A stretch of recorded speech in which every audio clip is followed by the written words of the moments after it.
Can a mother love a killer? And what happens after he's caught? In the case of Jeffrey Dahmer's mother, we know more than you might expect. When it was discovered that Milwaukee serial killer Jeffrey Dahmer had murdered, sexually assaulted, and cannibalized 17 young men and boys, the thoughts of many naturally went to his victims and their families. I hope you can deal with what you've done. After Dahmer's arrest and as gruesome details of his killing spree were revealed, his parents Lionel and Joyce Dahmer also found themselves caught up in the media frenzy. At that time, the public and journalists alike wondered if there was something in Jeffrey's family history that might help explain his behavior. Jeffrey Dahmer was arrested in 1991, and in 1992, he was sentenced to 16 life sentences. He was killed in prison by another inmate just 2 years later. In 1994, Jeffrey's father Lionel wrote about his experience in the book A Father's Story. He has since contributed to a number of shows and documentaries about his son's crimes. But what is known about Jeffrey Dahmer's mother? As Lionel Dahmer wrote in his book, he and Joyce divorced while Jeffrey was still a teenager. Joyce Dahmer, born Joyce Flint on February 7, 1936, experienced mental health challenges all her own, with prolonged periods of depression, among other serious symptoms of what was later diagnosed as postpartum psychosis. Lionel Dahmer wrote, Joyce had gone into an acute depression.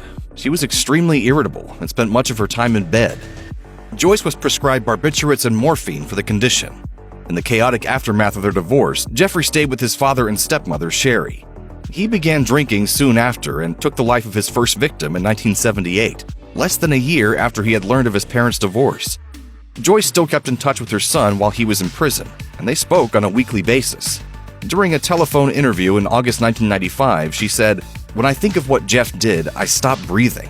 I asked him, 'Do you still have these urges?' He said, 'Yes, Mom. I'm so glad I'm locked up. I'd be afraid what I'd do if I weren't locked up.'" The whole time, Joyce continued to contend that her son was insane. She continued, "Milwaukee turned my son into a demon. They didn't give him an insanity verdict. I do not deny that what my son did was horrible. Nobody listens. He didn't know what he was doing." He's not a monster. He's a human being. And I think he deserves some help.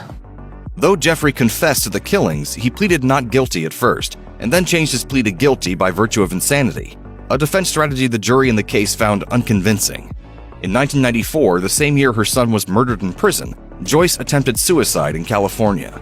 She was discovered unconscious but alive in her home. Joyce attempted suicide again in 1996 on Jeffrey's birthday. For the most part, Joyce kept a lower profile than her estranged husband Lionel. She turned down interview offers and never wrote a book or spoke publicly much about her experience as Jeffrey Dahmer's mother. In 2000, Joyce Dahmer, by then going by the name Joyce Flint again, died at the age of 64 from breast cancer in Fresno, California. After moving there shortly after her divorce, she worked at a retirement home and as a case manager in HIV and AIDS advocacy. Before she died, Joyce fought to have her son's brain preserved for scientific study so that, in her view, similar crimes could be avoided in the future.